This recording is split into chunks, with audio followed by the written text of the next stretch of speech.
Giuseppe CrimiVaroli. This week, because none of you will leave me alone about it, I'm making chicken Parmesan.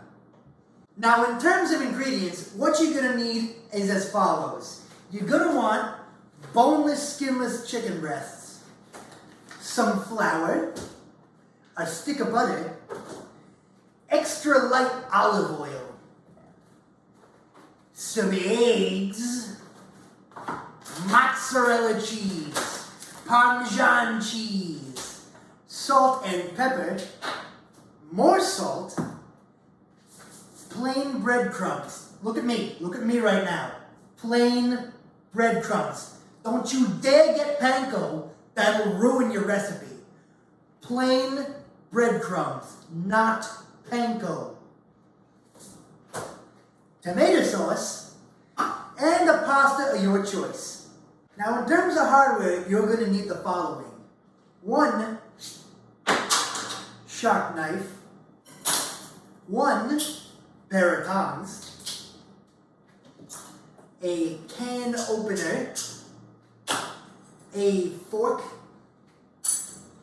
some plates. What I've got here are paper plates, but you can use any kind of plate. Some measuring cups. 1 cup is going to be very important. Some mixing bowls. You're going to need exactly 3 of these.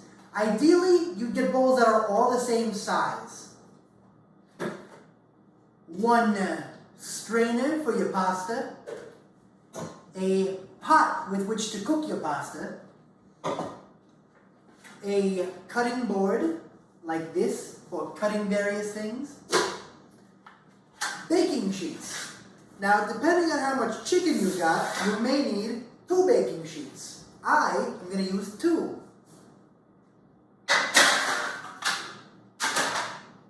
A frying pan to fry your chicken in. I know, pretty crazy.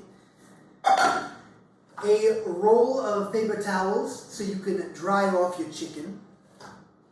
And some aluminum foil so you don't have to clean your pans. Now we're ready to cook. As always, step 1, wash your hands. Take your soap, squirt it onto your meat mitts, rub it around, flip the sink on, stick them under there, and rub them about.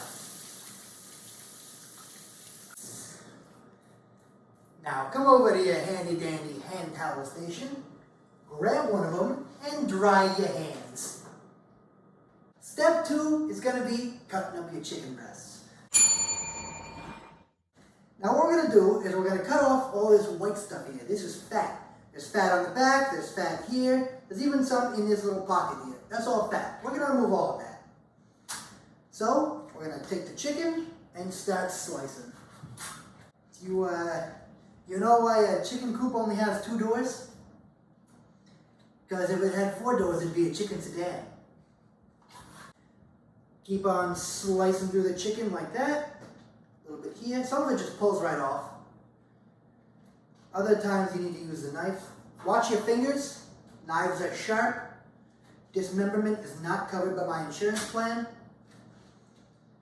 That's more or less good. You don't have to get it all, just most of it. All the big clumps of it. Now for this next bit, you're going to want to be extra careful. You're going to take your hand and put it on top of the chicken breast. And take your knife and put it halfway up the breast and start cutting. You're going to want to cut the breast hamburger style, all the way down. This will effectively double the number of chicken breasts you have. So, I have turned 1 chicken breast into 2 chicken breasts. You're going to keep doing that for all of your chicken. Now, we're on to step 3. Combining your ingredients and then coating your chicken. So to start with, we're going to take our first bowl and add 1 cup of flour, a teaspoon of salt, and a ½ teaspoon of pepper. And we will take a fork and mix it all up. Now you don't want to press it down, you want the flour nice and fluffy. Delicious. Now in your second bowl, you're going to beat some eggs together. Now for one serving, which is 6 chicken cutlets, you use 2 eggs. But since I'm feeding a whole goddamn army, I'm going to be using 6 eggs to start. So take your eggs and crack them on the side and right into the bowl. Go ahead and throw out that eggshell. No one's going to eat that. And then you're going to take your fork, break all the yolks, and beat it together. Now in your third bowl, you're going to combine 1 1/4 to 1 1/2 cups of breadcrumbs and 1/2 cup of Parmesan cheese. So we'll add the breadcrumbs, we'll add the cheese, and then we'll mix it all up.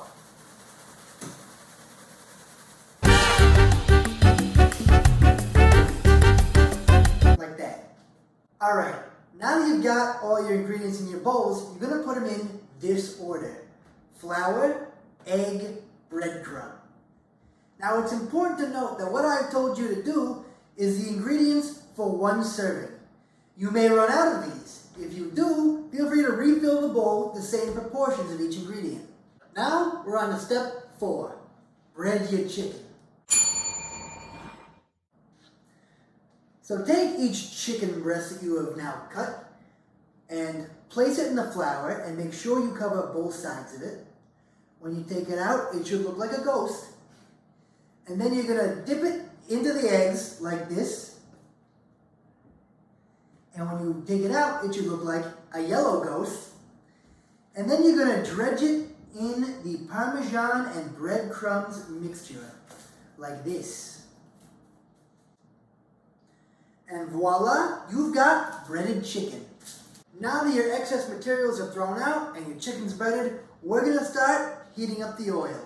We call this little number step 5. Alright, so now you've got to heat up your oil. So take some oil, throw it in the pan. How much oil? It's not an exact science. More than none, less than all of it. And then take your dial and turn it up so the oil heats up fast. We're going to need that to fry your chicken. You're also going to need your tongs. While your oil is heating up, this is a prime time for you to put tin foil on your baking sheets. Go ahead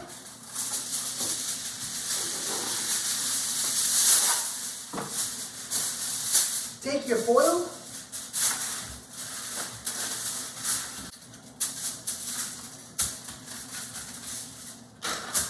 and put it on your sheets like that. Your oil is hot enough to fry, but before you start frying, you're going to want to get some plates set up over here with paper towels on them. What's going to happen is you're going to take the chicken, fry it in the pan, 2 minutes each side, roughly. Then you're going to take it and put it on this plate with a towel on it. The towel is going to help drain the excess oil off of the chicken. You'll put the chicken down 1 layer at a time, put more paper towels on top, and then add more chicken. That's how it's going to go. Alright, this oil is looking mighty hot. Take your tongs, grab a piece of chicken from over here, and throw it in the frying pan. You could even do 2 at a time. I probably wouldn't do more than 2. Already it's frying up real nice. This is what you want your chicken to look like.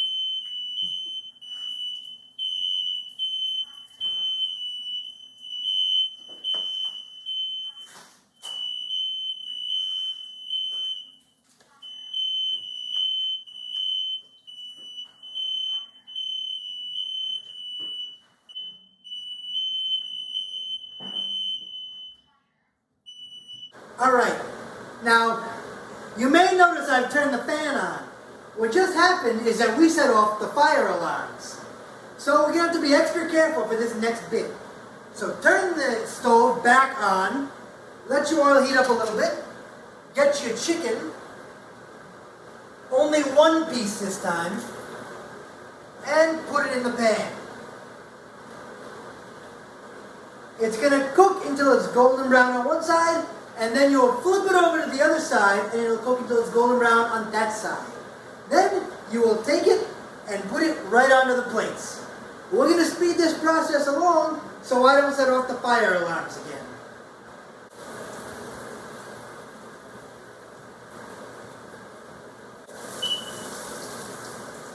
After a brief bout with the fire alarms, we have opened all the windows and turned all the fans on, and I'm going to continue to cook. Now, if you try this at home, be careful, because you might also set off the fucking fire alarms. So, we're going to continue to fry as fast as possible, and I'm actually bringing someone else to help me fry as well. The faster the better, make sure they're golden brown, and once you've got all your chicken done frying and on the plates, and covered in paper towels, we can move on to the next step. Alright, while you're frying your chicken, now is a good time to preheat the oven. 350 degrees Fahrenheit. And then you'll cook your chicken for 20 minutes once you finish frying it. This is a point in time, now that you've got your chicken all fried, where you would put up your water to boil for your pasta. We call this little ditty Step 6. Water's up, salt's in it, top on, stove full. Time to ride. Now that your water's boiling and your chicken's fried, we can move on to step number 7. Baking your chicken and putting it on your pans. So you got yourself a little fork right here, just stab your chicken, throw it on your pan. It's that easy. 1, 2, 3, 4. Keep putting them on, you don't have to count out loud though. Now that you've got your chicken fried and on your pans, you're going to open up a can of sauce and spoon some onto the top. What a lovely candle that they have. Take your teaspoon or tablespoon or whatever you've got and just put maybe 2 spoonfuls on each piece of chicken. Do your best not to spread it all over the tray because you don't want it to burn. Now that you've got your chicken covered in sauce and fried on a pan, we're going to do what we call step 9. We're going to take our chicken and stick it in the oven. Now some of you may be asking, but Giuseppe, what about the cheese? If you put the cheese on now, there's a good possibility that it will burn. You don't want that. So we're going to put these in for 20 minutes, and after about 15 minutes, we'll sprinkle cheese on the top. But that is a later step. So go ahead and take your tray, open your oven like so, and stick them right on in there. Don't forget to set a timer for 20 minutes. The water's getting pretty hot, almost to a boil. But before that, it's time to take our chicken out and put some cheese on the top. We call this step 11. Getting sauce on the towel is optional, but you can do it if you want. Alright, close your oven, like that. Now, it's time to apply the cheese. As any good Italian will tell you, no meal is complete until you've added copious amounts of cheese. So go ahead and fucking liberally apply the cheese to this. Throw as much as you like on there, but do your best not to get it on the tray. Because again, it can burn to the tray. Take it, unclump it, add it, it's perfect. This is going to look delicious. Beautiful.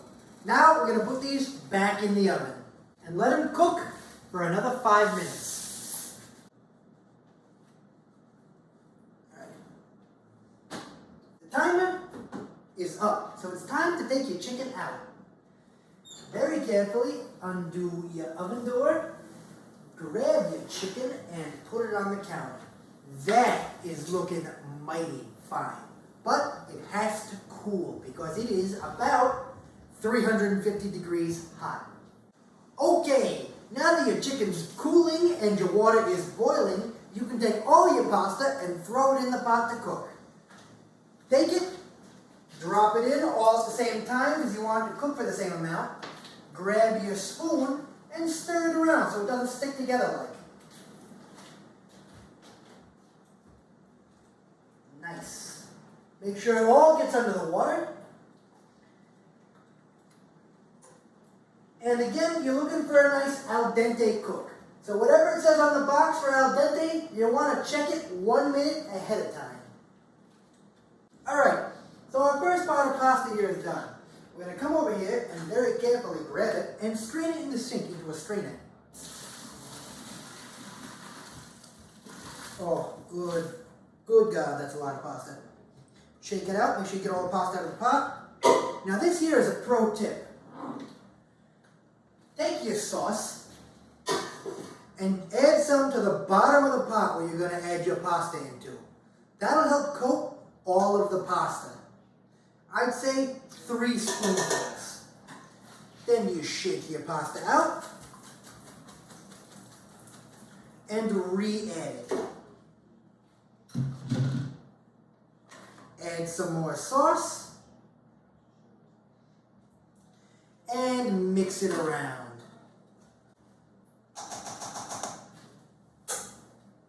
Alright, your chicken's cooked, your pasta's done, dinner is gonna be delicious!